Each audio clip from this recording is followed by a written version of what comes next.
The corridor measured less in width than his shoulders did, so he had to move along it sideways, shuffling his feet, one step, another step, squeezed by the person in front and the one behind, and all the many others behind and ahead, each adding their own pressure, a long line, a long, long line of supplicants, so many hundreds of people, each one hoping to reach the next stage of their journey where the corridor might widen, or even open out into a room or a grand chamber, where at last they could relax their bodies and breathe easily again, like any living soul should.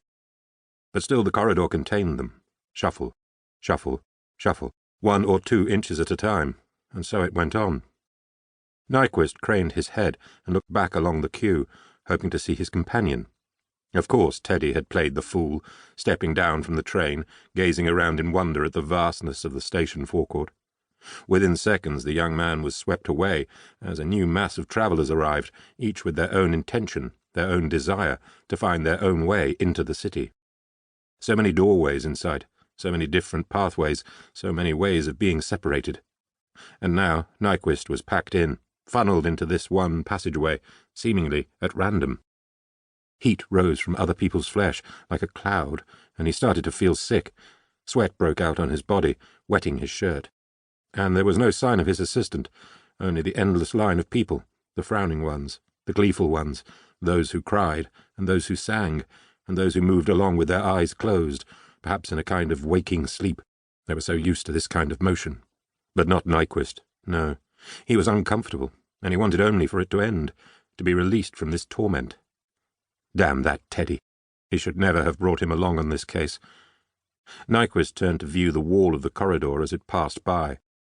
Posters advertised the delights of the city, with views of great barriers of glass and steel, huge wooden gates, and doorways sealed with padlocks and chains, every scene rendered in an overly romantic fashion.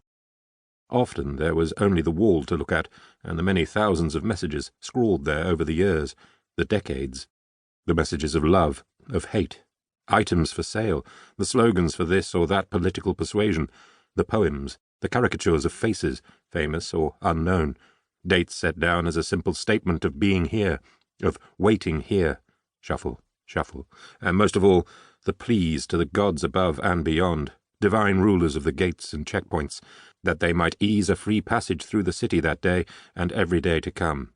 All such prayers were in vain.